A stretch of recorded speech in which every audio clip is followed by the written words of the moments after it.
Hello दोस्तों, कैसे हो। दोस्तों, आप सभी का केमिस्ट्री की क्लास में हार्दिक स्वागत है।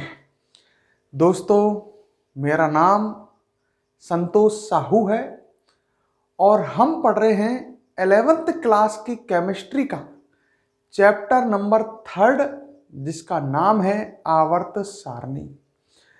लास्ट क्लास में दोस्तों हम मेंडलीव की आवर्त सारणी की विशेषताएं पढ़ रहे थे। ठीक है, तो मैं आपको मेंडलीव की आवर्त सारणी पढ़ा रहा था और हम पढ़ रहे थे मेंडलीव की आवर्त सारणी की विशेषताएं। ध्यान है?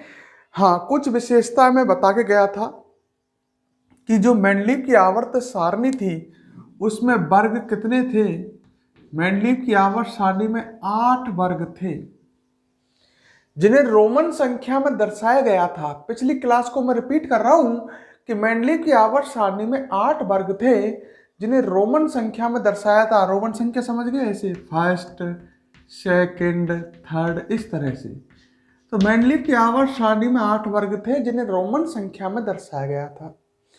प्रथम 7 वर्ग जो थे, मतलब फर्स्ट से लेकर के 7th तक, प्रथम 7 वर्ग प्रत्येक 2 उपवर्गों में विभाजित थे। ध्यान हो गया, ए उपवर्ग और बी। मतलब जो मेंडलीव की आवर्त सारणी में 8 वर्ग थे ना, उनमें से पहले से लेकर के 7वें वर्ग तक प्रत्येक वर्ग 2 उपवर्गों ए और बी में विभाजित था। ए उपवर्ग जो थे उनमें वर्तमान आवर्त सारणी के एस और पी ब्लॉक के तत्व रखे थे और बी उपवर्ग में वर्तमान आवर्त सारणी के डी ब्लॉक के तत्व रखे थे। ठीक है, बाद में आपको ध्यान होगा मेंडलीव की आवर्त सारणी में एक वर्ग और जोड़ा था। बाद में कौन सा वर्ग जोड़ा गया? शून्य वर्ग। बाद में शून्य वर्ग और जोड़ा गया था, जिसमें किनको रखा था? उत्कृष्ट गैसों को। तो बाद में मेंडलीव की आवर्त सारणी में कुल वर्ग कितने हो गए थे? 8 तो पहले से ही थे। बाद में उत्कृष्ट गैसों को जोड़ करके एक शून्य वर्ग और बनाया गया मेंडलीव की आवर्त सारणी में, तो बाद में 9 वर्ग हो गए। एक वर्ग और बढ़ गया, कौन सा? शून्य वर्ग, जिसमें उत्कृष्ट गैसों को रखा गया था। मेंडलीव की आवर्त सारणी में आवर्त मतलब क्षैतिज पंक्तियां कितनी थी? 7। आवर्त 7 थे। ठीक है, ये सारी जानकारी आपको मैं लास्ट क्लास में दे गया था। क्लियर? अच्छा, अब मेरी बात को सुनो। मेंडलीव की आवर्त सारणी की हम विशेषताएं पढ़ रहे हैं, इसी क्रम को हम अब आगे मेंडलीव की आवर्त सारणी की हम विशेषता पढ़ रहे हैं, इसी क्रम को अब हम आगे कंटिन्यू रखते हैं और विशेषताएं पढ़ते हैं। देखो, मेंडलीव की आवर्त सारणी की आगे और विशेषताएं पढ़ते हैं। मेंडलीव ने कुछ तत्वों की भविष्यवाणी की थी। विशेषताएं पढ़ रहे हैं, गुण पढ़ रहे हैं। अब सुनो, मेंडलीव ने अपनी आवर्त सारणी की सहायता से कुछ तत्वों की भविष्यवाणी की थी। सुन रहे मेरे शब्दों को? आवर्त सारणी की सहायता से कुछ तत्वों की भविष्यवाणी की थी। कैसे? मेंडलीव की आवर्त सारणी में तत्व परमाणु भार के बढ़ते क्रम में थे, जैसे ए, फिर बी, फिर सी, फिर डी। तो मेंडलीव की आवर्त सारणी में आप तो ये तो पता ही है कि तत्व किसके बढ़ते हुए क्रम में व्यवस्थित थे? परमाणु भार के। ठीक है, अच्छा, दो तत्व मेंडलीव की आवर्त सारणी में, दो तत्व के परमाणु भार में लगभग कितने का अंतर था? 3 का। बड़े ध्यान से सुनना, मेंडलीव की आवर्त सारणी में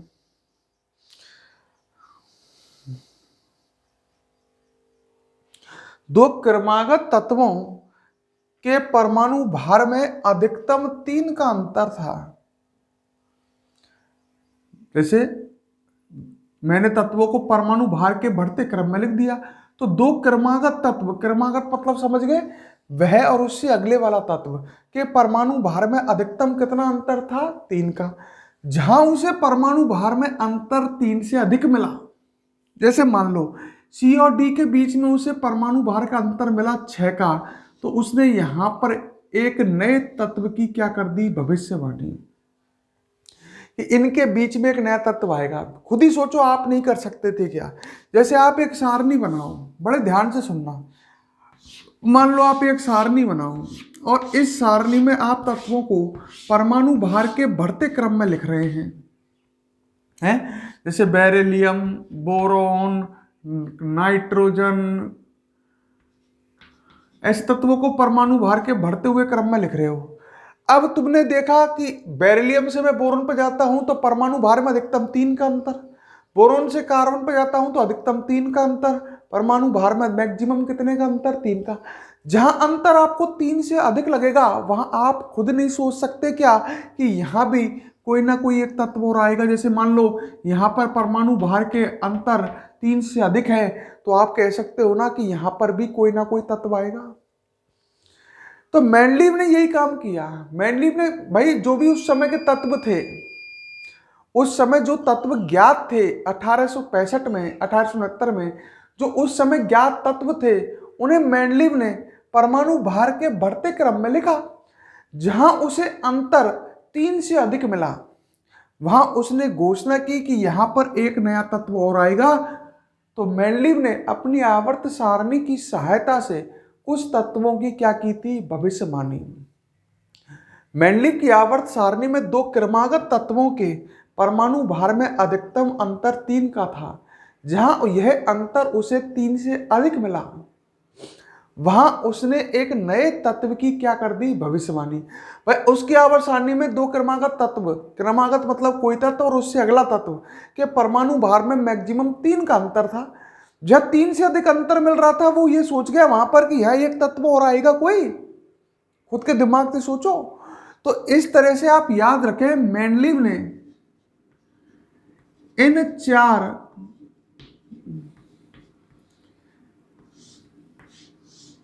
तत्वों की भविष्यवाणी की थी। कौन कौन से तत्वों की? इन 4 तत्वों की भविष्यवाणी की थी। आप ये याद रखें। कौन कौन से हैं ये तत्व? ये है गैलियम,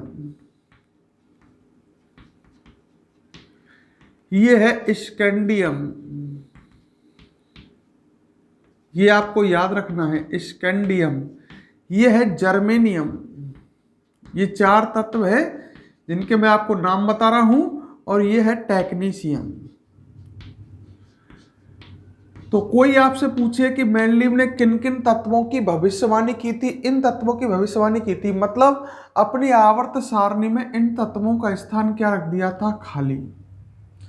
तो समझ गए होंगे। तो अपन कह सकते हैं मेंडलीव की आवर्त सारणी की विशेषताओं में एक बात और लिख सकते हैं, एक बार सुन लो कि मेंडलीव की आवर्त सारणी की सहायता से, मेंडलीव ने अपनी आवर्त सारणी की सहायता से कुछ तत्वों की भविष्यवाणी की।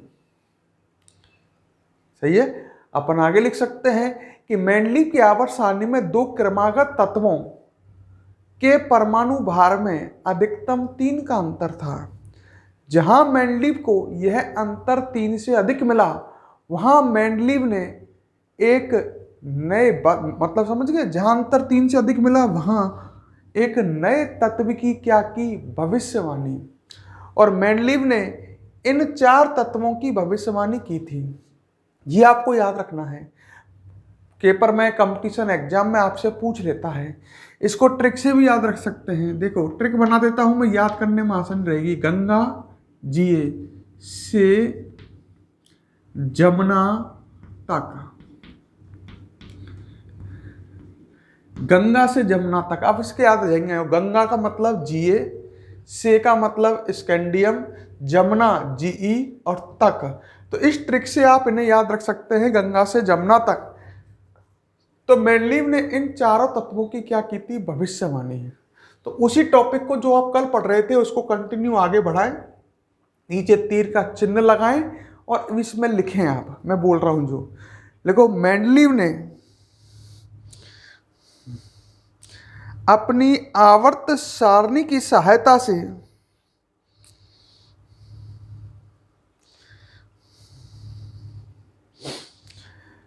मेंडलीव ने अपनी आवर्त सारणी की सहायता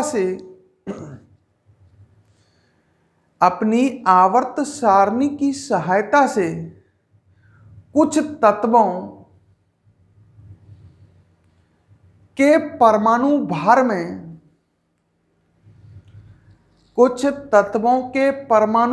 में सुधार किया। कुछ तत्वों के परमाणु भार में सुधार किया। ठीक है, आगे लिखो। मेंडलीव की आवर्त सारणी में, मैं बोल रहा हूं लिखते चलो, मेंडलीव की आवर्त सारणी में दो क्रमागत तत्वों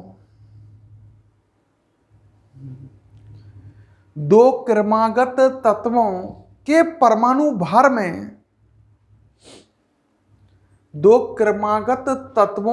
परमाणु भार में अधिकतम 3 का अंतर था।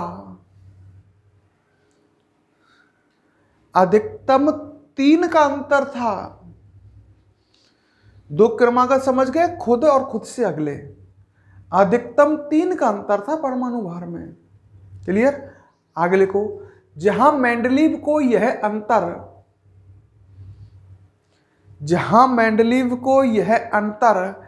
3 से अधिक मिला,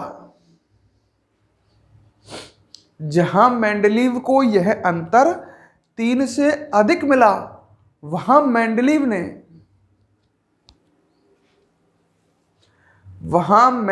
ने एक नए तत्व की भविष्यवाणी की। यह एक नया तत्व आएगा, समझ गए? वहां मेंडलीव ने एक नए तत्व की भविष्यवाणी की।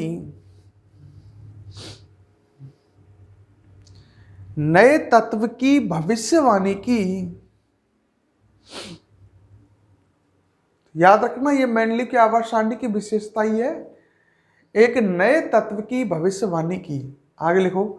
मेंडलीव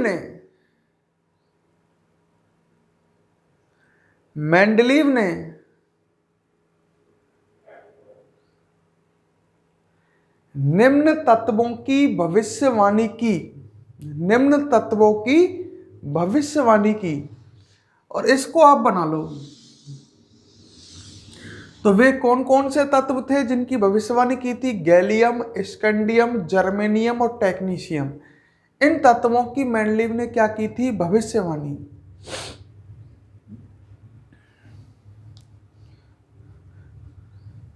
इन्हें फटाफट नोट करें, फिर हम आगे बढ़ेंगे।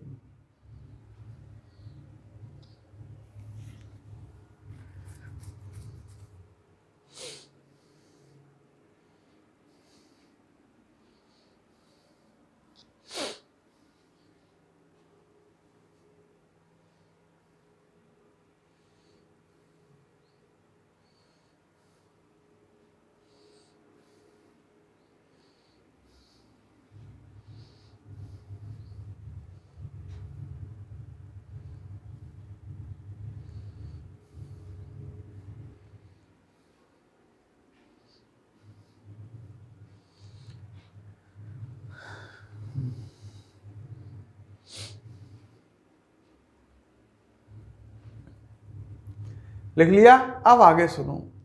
नेक्स्ट विशेषता की बात करते हैं। अगली विशेषता ढंग से सुनना, बड़े ध्यान से समझना, जब आपको समझ में आएगी मेंडलीव की आवर्त सारणी का नेक्स्ट गुण, नेक्स्ट विशेषता, बड़े ध्यान से समझना और सुनना, जब बैठेगी आपके समझ में। देखो, परमाणु भार परमाणु भार जो होता है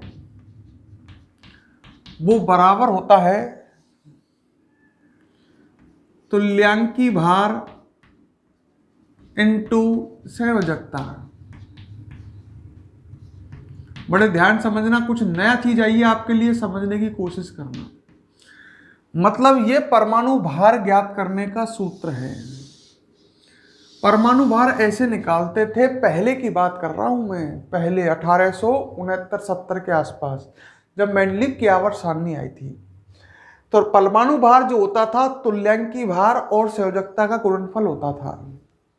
जैसे ढंग से सुनो, जैसे हम लोग कहें, इसमें दो शब्द आपको दिख रहे होंगे, एक परमाणु भार और एक तुल्यांकी भार। जैसे ये कोई परमाणु है, सही है। अच्छा, इसका वजन एक तो परमाणु भार में चलता था और इसका वजन एक तुल्यांकी भार में चलता था। जैसे मैं एक बात कहूं, वजन ग्राम में भी नाप सकते हैं और वजन किस में भी नाप सकते हैं, किलोग्राम में भी। तो तुल्यांकी भार निकाला जाता था पहले, तुल्यांकी भार पहले की बात करते हैं। और तुल्यांकी भार में जैसे इस परमाणु का क्या निकाला गया, अभी सिंपल ही समझ लो, इसको डिटेल में आगे पढ़ोगे आप।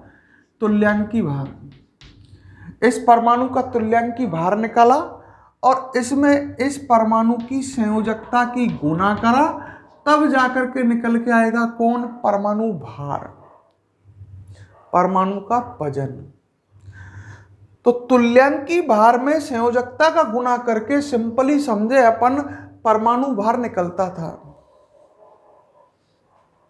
परमाणु भार बराबर होता है तुल्यांकी भार और संयोजकता का गुणनफल। तो किसी परमाणु के तुल्यांकी भार में उसकी संयोजकता का गुणा करके परमाणु भार निकलता था। अब बात आई साहब, संयोजकता क्या है? सही है, संयोजकता क्या है? तो संयोजकता क्या होती है, सिंपल भाषा में कहूं, किसी परमाणु से जुड़ने वाले हाइड्रोजन या हैलोजनों की संख्या। जैसे मैंने आपके सामने लिखा BCl3 और मैं कहूं बोरोन की संयोजकता कितनी है, तो ये Cl हैलोजन है, आपको पता ही है। तो यहां बोरोन से 3 हैलोजन जुड़ रहे हैं, तो बोरोन की संयोजकता कितनी हो जाएगी, 3 हो जाएगी। सही है, बोरोन की संयोजकता कितनी हो जाएगी, 3। यह सिंपल तरीका से कहूं कि संयोजकता क्या होती है, ये जटिल तरीका बताया मैंने। मैं संयोजकता ये कहूं, जैसे मान लो कोई परमाणु है, वो 4 सहसंयोजक बंध बना रहा है। एक परमाणु कितने सहसंयोजक बंध बना रहा है, 4, तो उसकी संयोजकता कितनी होगी, 4। तो संयोजकता एक तरह से हम कह सकते हैं किसी परमाणु द्वारा निर्मित सहसंयोजक बंधों की संख्या।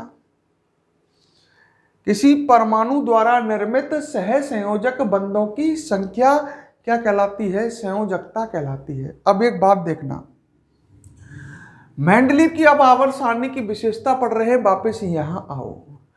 मेंडलीव की आवर्त सारणी की विशेषताएं सुनो ढंग से। मेंडलीव ने अपनी आवर्त सारणी की सहायता से कुछ तत्वों के परमाणु भार में भी सुधार किया था। मेंडलीव ने अपनी आवर्त सारणी की सहायता से कुछ तत्वों के परमाणु भार में भी क्या किया था, सुधार। ढंग से देखो, मेंडलीव की आवर्त सारणी की अगर थोड़ी सी झलक देखें, आपको पता ही था मेंडलीव की आवर्त सारणी में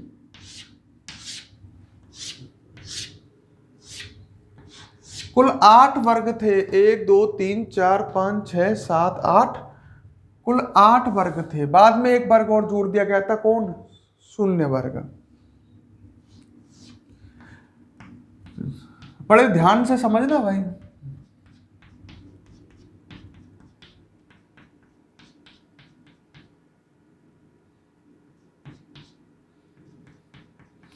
तो आपको ध्यान है, मेंडलीव की आवर्त सारणी में कुल 8 वर्ग थे और फर्स्ट से लेकर के 7th तक प्रत्येक वर्ग 2 वर्गों में विभाजित था। बड़े ध्यान से समझना भाई, हर चीज को समझ के पढ़ो। अच्छा, ठीक है। और मेंडलीव ने अपनी आवर्त सारणी में तत्वों को परमाणु भार के बढ़ते क्रम में लिखा था। तो सबसे पहले हाइड्रोजन आएगा, हाइड्रोजन के बाद हीलियम आएगा, उत्कृष्ट गैस। अरे यार, आपको पर याद नहीं है, हाइड्रोजन, हीलियम, लिथियम। हीलियम के बाद कौन आएगा, लिथियम। लिथियम के बाद कौन आएगा, बेरिलियम। बेरिलियम के बाद कौन आएगा, बोरोन। बोरोन के बाद कार्बन, फिर नाइट्रोजन, फिर ऑक्सीजन, फिर फ्लोरीन। ऐसा मैंने कल भी बनाया था। फिर फ्लोरीन के बाद कौन आ जाएगा, नियोन। फिर सोडियम, फिर मैग्नीशियम। इस तरह से मेंडलीव ने अपनी आवर्त सारणी में आप देख सकते हो तत्वों को परमाणु भार के बढ़ते क्रम में लिखा है। Hydrogen, helium, lithium, beryllium, boron, carbon, nitrogen, oxygen, fluorine, neon, इस तरह से। अब बड़े ध्यान से सुनना, बेरिलियम जो था इसका उस समय परमाणु भार गलत माना जाता था। बेरिलियम जो था, मैं जिस पे गोला कर रहा हूं ढंग से सोचो, इसका तुल्यांकी भार तो पहले 4.5, अब भी 4.5। तुल्यांकी भार तो 4.5 ही होता है, पर इसकी संयोजकता पहले कितनी मानी जाती थी? 3। गलती कहां थी? संयोजकता में। तो पहले परमाणु भार निकालते थे तुल्यांकी भार का संयोजकता से गुना करके। इसका तुल्यांकी भार था 4.5 और इसकी संयोजकता मानी जाती थी कितनी? 3। मतलब पहले यह माना जाता था कि यह 3 सह संयोजक बंध बनाता है। तो पहले इसका परमाणु भार माना गया था, कितना माना गया था? अब 4.5 × 3 करोगे तो 13.5 आएगा, 13.5। ये पहले इसका परमाणु भार माना गया था बेरिलियम का। क्लियर कर रहे हो मेरी बात? अच्छा, पर मेंडलीव ने क्या देखा कि मेंडलीव ने यह देखा कि इसकी वास्तव में संयोजकता कितनी है। भाई इसको ऐसा क्यों महसूस हुआ कि देखो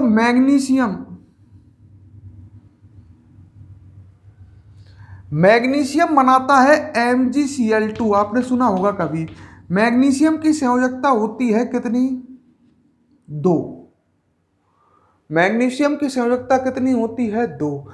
इसको डाउट हुआ बेरिलियम पर कि बेरिलियम की संयोजकता तो भाई 2 होनी चाहिए, क्योंकि देखो जो नीचे के तत्व हैं इनकी संयोजकता एक जैसी है इसकी आवर्त सारणी में। मेंडलीव की आवर्त सारणी में नीचे के तत्वों की संयोजकता कैसी है? एक जैसी है। तो मेंडलीव को यह डाउट हुआ कि बेरिलियम जो है ये भी BeCl2 बनाता है, मतलब 2 हैलोजनों से जुड़ता है, तो इसकी संयोजकता कितनी होती है? बेरिलियम की भी 2 और मैग्नीशियम की भी 2। जबकि पहले बेरिलियम की संयोजकता कितनी मानी गई थी? 3। तो इसका परमाणु भार 13.5 आ रहा था। मेंडलीव ने अपनी आवर्त सारणी की हेल्प लेते हुए उसने नीचे के तत्वों को देखा, यार यहां तो गड़बड़ है, इसकी संयोजकता में सुधार किया। और जब संयोजकता में सुधार किया तो इसका परमाणु भार कितना हो गया? 9 हो गया। तो बेरिलियम का परमाणु भार पहले 13.5 माना जाता था। क्यों माना जाता था? क्योंकि इसकी संयोजकता कितनी मानी जाती थी? 3। बाद में पता चला कि इसकी संयोजकता 3 नहीं है, कितनी है? मेंडलीव ने ज्ञात किया कि इसकी संयोजकता 3 नहीं है, 2 है। तो इसका परमाणु भार कितना है? 9 है। मतलब सिंपल भाषा में कहूं कि मेंडलीव ने देखो बेरिलियम के परमाणु भार में सुधार किया था। पहले इसका परमाणु भार जो 13.5 माना जाता था, मेंडलीव ने इसका परमाणु भार 9 कर दिया। सुधार क्यों हुआ? क्योंकि पहले संयोजकता में त्रुटि थी। पहले संयोजकता 3 मानी जाती थी, मेंडलीव ने संयोजकता में सुधार किया 2। संयोजकता में सुधार किया तो परमाणु भार अपने आप सुधर गया। तो ध्यान रखना, मेंडलीव ने अपनी आवर्त, सुनो मेरे शब्दों को दोबारा, मेंडलीव ने अपनी आवर्त सारणी की सहायता से कुछ तत्वों के परमाणु भार में सुधार किया। ठीक है? जैसे मेंडलीव ने अपनी आवर्त सारणी की सहायता से बेरिलियम के परमाणु भार में सुधार किया था। ठीक है? आगे लिख सकते हो, परमाणु भार निम्न सूत्र से ज्ञात कर सकते हैं। ये सूत्र लिख लोगे, परमाणु भार बराबर तुल्यांकी भार इंटू संयोजकता। सुनना ढंग से। पहले बेरिलियम की संयोजकता 3 मानी जाती थी, अतः इसका परमाणु भार 13.5 माना जाता था। मेंडलीव ने पता लगाया कि बेरिलियम की संयोजकता 3 नहीं है, कितनी है? 2 है। अरे नीचे के तत्वों से संयोजकता मैच करेगी भाई।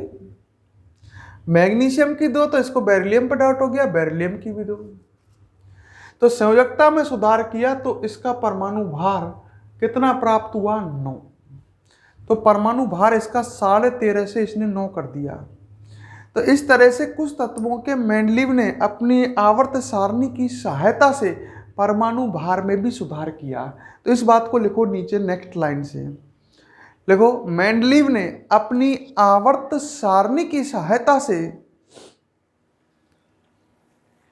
मेंडलीव ने अपनी आवर्त सारणी की सहायता से कुछ तत्वों के परमाणु भार में भी सुधार किया।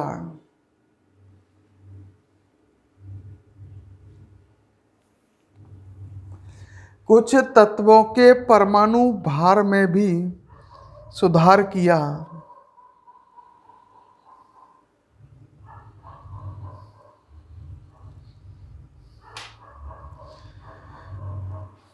परमाणु भार में भी सुधार किया।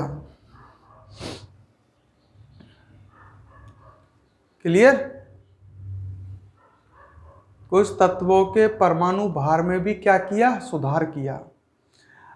आगे लिखो, जैसे मेंडलीव ने बेरिलियम, बेरिलियम Be, जैसे मेंडलीव ने बेरिलियम के परमाणु भार में सुधार किया।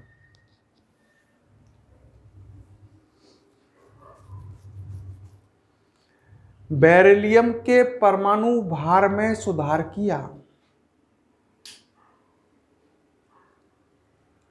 ठीक है? अच्छा, आप ये सूत्र लिखना चाहोगे तो लिख लो। परमाणु भार निम्न सूत्र से ज्ञात किया जा सकता है। निम्न सूत्र से ज्ञात किया जा सकता है। अब नीचे ये सूत्र लिख लो, परमाणु भार बराबर तुल्यांकी भार इनटू संयोजकता।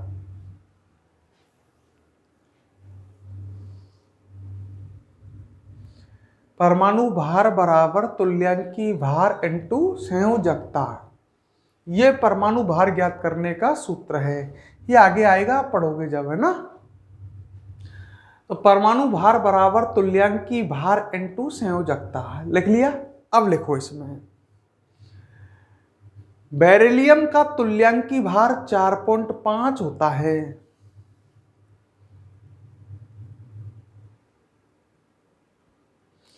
बेरिलियम का तुल्यांकी भार कितना होता है? 4.5 होता है। ठीक है, आगे लिखो, पहले इसकी संयोजकता 3 मानी गई थी। पहले इसकी संयोजकता कितनी मानी गई थी? 3। पहले इसकी संयोजकता 3 मानी गई थी और इसने देखा, सुनो सुनो सुनो, कि बेरिलियम तो ऐसे यौगिक बनाता है BeCl2 MgCl2 जैसे, तो बेरिलियम की संयोजकता 3 नहीं, कितनी होती है? 2। तो लिखो, पहले इसकी संयोजकता 3 मानी गई थी, अतः इसका परमाणु भार 13.5, अतः इसका परमाणु भार 13.5, कोष्टक में लिख लेना 4.5 × 3, 13.5 कोष्टक में 4.5 × 3 माना गया। तो पहले इसका परमाणु भार कितना माना गया? बेरिलियम का 13.5। ठीक है, आगे लिखो, बाद में मेंडलीव ने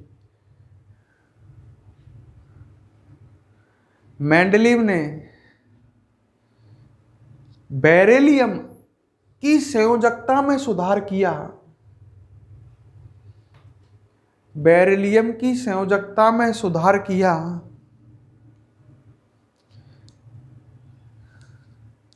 संयोजकता में सुधार किया जिससे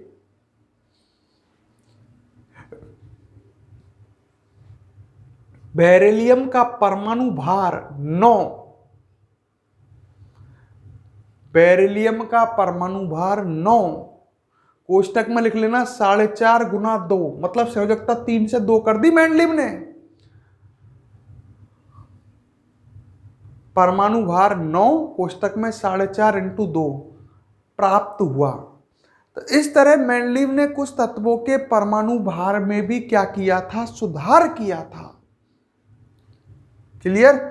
भाई सिंपल सी बात है, पहले इसकी संयोजकता में गलती थी तो इसका परमाणु भार 13.5 माना जाता था। मेंडलीव ने इसकी संयोजकता सही कर दी तो इसका परमाणु भार भी सही कर दिया, 13.5 से कितना हो गया, 9 हो गया।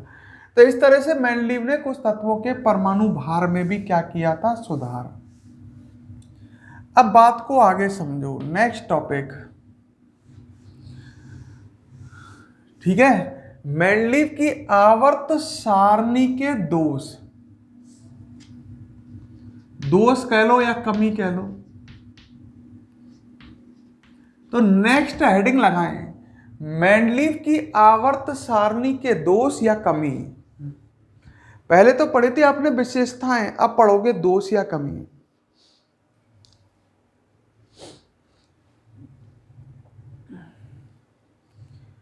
दोष या कमी।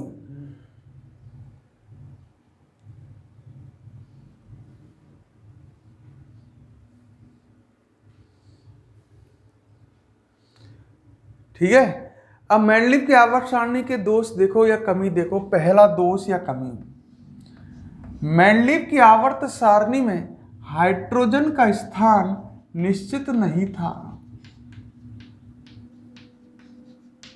ढंग से समझना, मेंडलीव की आवर्त सारणी में मैं फिर कह रहा हूं हाइड्रोजन का स्थान निश्चित नहीं था।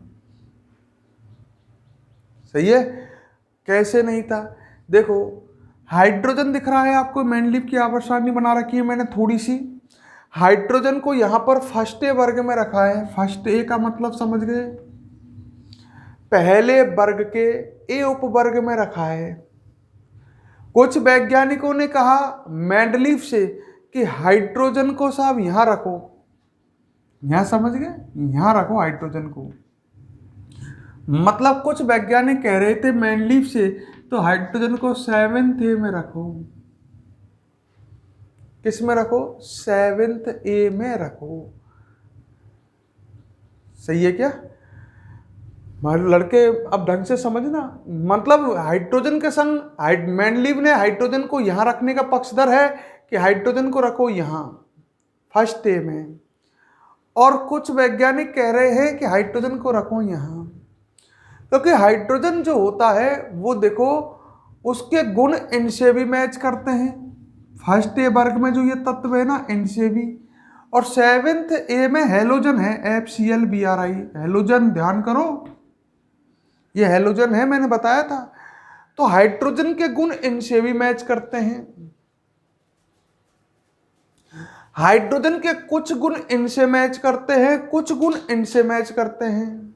देखो जैसे Li है, Li ये बनाता है क्लोरीन के संग LiCl, ऐसे ही हाइड्रोजन बनाता है HCl क्लोरीन के साथ, दोनों एक जैसे यौगिक हैं LiCl HCl।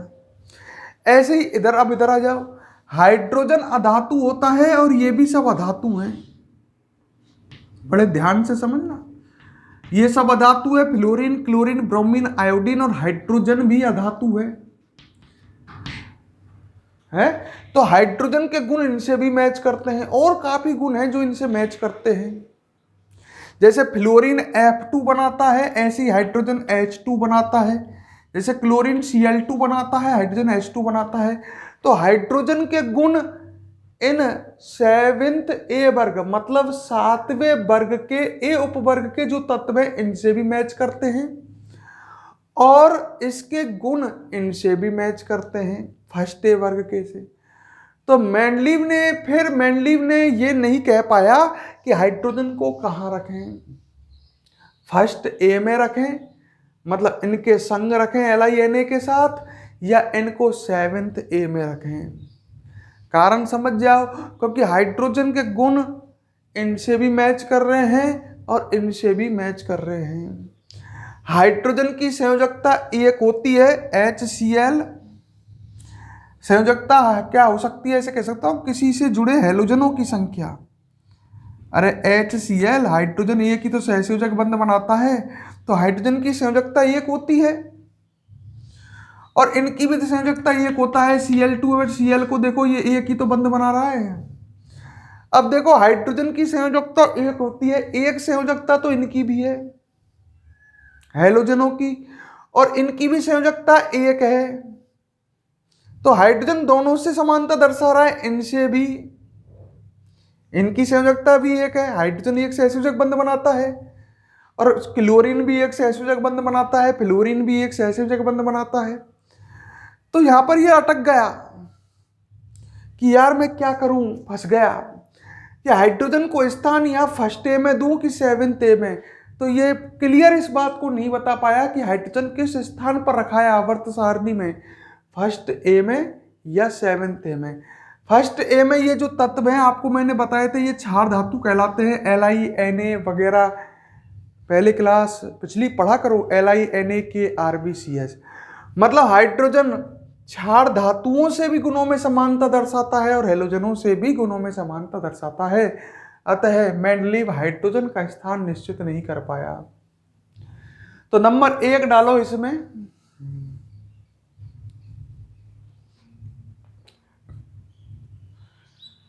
नंबर 1 लिखो, मेंडलीव अपनी आवर्त सारणी में, मेंडलीव अपनी आवर्त सारणी में हाइड्रोजन को, अपनी आवर्त सारणी में हाइड्रोजन को निश्चित स्थान नहीं दे पाया। हाइड्रोजन को निश्चित स्थान नहीं दे पाया। निश्चित स्थान नहीं दे पाया क्योंकि हाइड्रोजन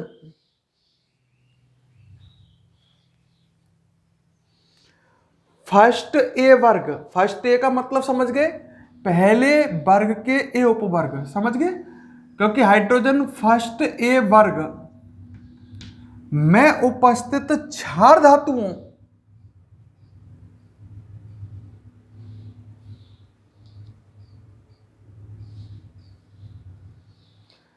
फर्स्ट ए वर्ग में उपस्थित क्षार धातुओं तथा 7th ए वर्ग में उपस्थित हेलोजनों, हेलोजन पहले समझाए थे FCl-Bri, तथा 7th ए वर्ग में उपस्थित हेलोजनों से गुणों में समानता दर्शाता है। हेलोजनों से गुणों में समानता दर्शाता है।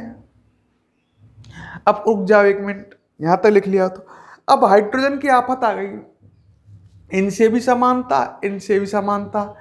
अब मेंडलीव हाइड्रोजन को यहां रखे तो कुछ वैज्ञानिक है यहां रख, और यहां रखे तो कुछ वैज्ञानिक है मैं यहां रख, तो दो वर्गों से समानता दर्शा रहा है। आफत तो ये आ गई इसकी, सही है। तो मेंडलीव अपनी आवर्त सारणी में हाइड्रोजन को निश्चित स्थान नहीं पाया क्योंकि हाइड्रोजन फर्स्ट ए वर्ग के क्षार धातुओं व 7th ए वर्ग के हेलोजनों से गुणों में क्या दर्शाता है, समानता। मतलब दो वर्ग के तत्वों से गुणों में समान दर्शाता है। अगर एक ही वर्ग के तत्व से गुणों में समानता दर्शाता, जैसे मान लो हेलोजनों से समानता दर्शाता, तो वो इसको स्थान दे देता, हाइड्रोजन यहाँ आएगा कन्फर्म। अगर केवल ये क्षार धातुओं से स्थान समानता दर्शाता गुणों में, तो हाइड्रोजन का स्थान यहाँ दे देता। पर ये तो दो वर्गों से गुणों में समानता दर्शा रहा है, अतः मेंडलीव हाइड्रोजन का स्थान निश्चित नहीं कर पाया। क्लियर। दूसरा दोष देखो, समस्थानिकों से रिलेटेड है। अब पहले ये बात समझो कि समस्थानिक क्या होते हैं, ठीक है, ढंग से सुनना। मैंने लिखा 1H1, 1H2 और 1H3। इसका मतलब समझो, ये 3 हाइड्रोजन परमाणु लिखे हुए हैं आपके सामने। हाइड्रोजन परमाणु है ये 3, एक 1H1 है, एक 1H2 है और एक 1H3 है। इसमें जो ये लिख रहा है नीचे 1, ये तो है प्रोटॉनों की संख्या। मतलब इसमें प्रोटॉनों की संख्या है कितनी, 1। इसमें प्रोटॉनों की संख्या, इसमें भी 1। इस पर हाइड्रोजन परमाणु में भी प्रोटॉन 1, प्रोटॉन 1 है, तीनों में देख सकते हो। ये है नीचे परमाणु प्रोटॉनों की संख्या, या इसको कह सकते हैं परमाणु क्रमांक। आपको ध्यान होगा, परमाणु क्रमांक होती है किसी परमाणु में प्रोटॉनों की संख्या। यहां प्रोटॉन की संख्या 1, ये नीचे लिख रही है प्रोटॉनों की संख्या, और ऊपर लिख रही है ये प्रोटॉन और न्यूट्रॉनों की संख्या, प्रोटॉन प्लस न्यूट्रॉनों की संख्या। तो इसमें प्रोटॉन प्लस न्यूट्रॉन 1, इसमें प्रोटॉन प्लस न्यूट्रॉन कितने हो गए 2, और इसमें प्रोटॉन प्लस न्यूट्रॉन कितने हो गए 3। तो ये तीनों हाइड्रोजन के समस्थानिक हैं। समस्थानिक क्या होते हैं? जिनके परमाणु क्रमांक समान हो। ढंग से देखो, तीनों के परमाणु क्रमांक समान हैं, परंतु प्रोटॉन प्लस न्यूट्रॉनों की संख्या भिन्न भिन्न हो। इसमें प्रोटॉन प्लस न्यूट्रॉनों की संख्या 1, इसमें प्रोटॉन प्लस न्यूट्रॉनों की संख्या 2, इसमें प्रोटॉन प्लस न्यूट्रॉनों की संख्या 3। ऐसे क्या कहलाते हैं? समस्थानिक। अब ढंग से सुनो, इसमें प्रोटॉन प्लस न्यूट्रॉन 1 है, इसमें प्रोटॉन प्लस न्यूट्रॉन 2 है, इसमें प्रोटॉन प्लस न्यूट्रॉन 3 है। तो तीनों के परमाणु भार भी तो अलग अलग आएंगे। परमाणु भार, परमाणु में उपस्थित प्रोटॉन, न्यूट्रॉन, इलेक्ट्रॉन का भार होता है। इसमें प्रोटॉन और न्यूट्रॉन की संख्या 1 है, मतलब न्यूट्रॉन 0 है। भाई आप खुद नीचे कह रहे हो इसमें प्रोटॉन 1 है तो न्यूट्रॉन 0 है, जब भी तो प्रोटॉन और न्यूट्रॉनों का योग 1 आएगा। इसमें न्यूट्रॉन 1 है, भाई इसमें प्रोटॉन तो 1 है सब में, और न्यूट्रॉन 1 है, जब भी तो 2 आएगा। इसमें प्रोटॉन 1 और न्यूट्रॉन 2 है, जब भी तो टोटल 3 आएगा। ये प्रोटॉन और न्यूट्रॉनों की संख्या का योग है, और नीचे आप कह रहे हो प्रोटॉन 1 तो न्यूट्रॉन 2 है। तो समस्थानिकों में ढंग से देखो, न्यूट्रॉनों की संख्या अलग अलग होती है, न्यूट्रॉन अलग अलग होंगे तो इनके भार, परमाणु का वजन भी तो अलग अलग होगा। परमाणु भार होता है प्रोटॉन, न्यूट्रॉन, इलेक्ट्रॉनों के भारों का योग। तीनों में प्रोटॉन तो बराबर है पर न्यूट्रॉन अलग अलग हैं। तो समस्थानिक सिंपल ही हम ऐसे कह सकते हैं कि वे परमाणु होते हैं जिनका परमाणु क्रमांक, मतलब जिनमें प्रोटॉनों की संख्या तो समान हो और न्यूट्रॉनों की संख्या अलग अलग हो। तो समस्थानिकों के परमाणु भार आप बताओ मुझे, अलग अलग आएंगे कि एक जैसे आएंगे? अलग अलग आएंगे। अब मेंडलीव ने इनको अलग अलग स्थान नहीं दिया।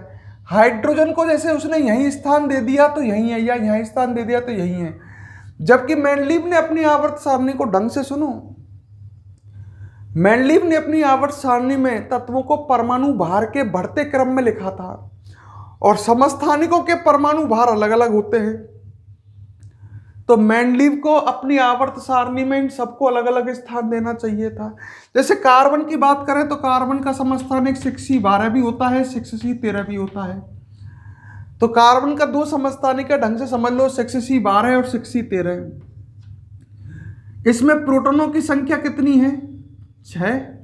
इसमें प्रोटॉन कितने हैं? 6। दोनों में प्रोटॉन बराबर है, पर न्यूट्रॉन इसमें आएंगे कितने? 6, और इसमें न्यूट्रॉन कितने आएंगे? 7। अब जब भी तो टोटल 13 आएगा, प्रोटॉन और न्यूट्रॉन का योग है ये।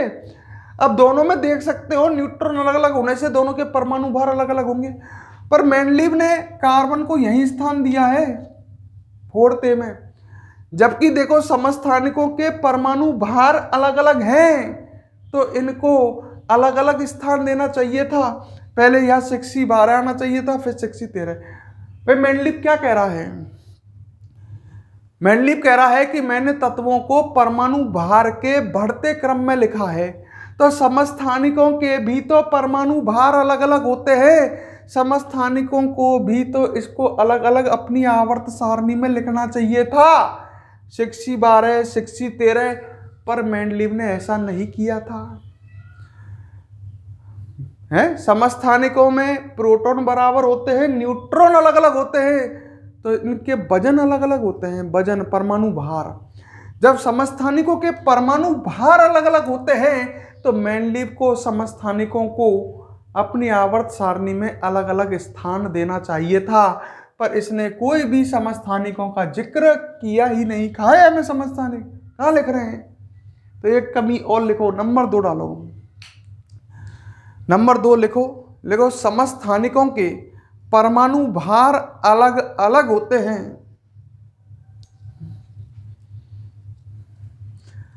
समस्थानिकों के परमाणु भार अलग अलग होते हैं, अतः मेंडलीव को अपनी आवर्त सारणी में अपनी आवर्त सारणी में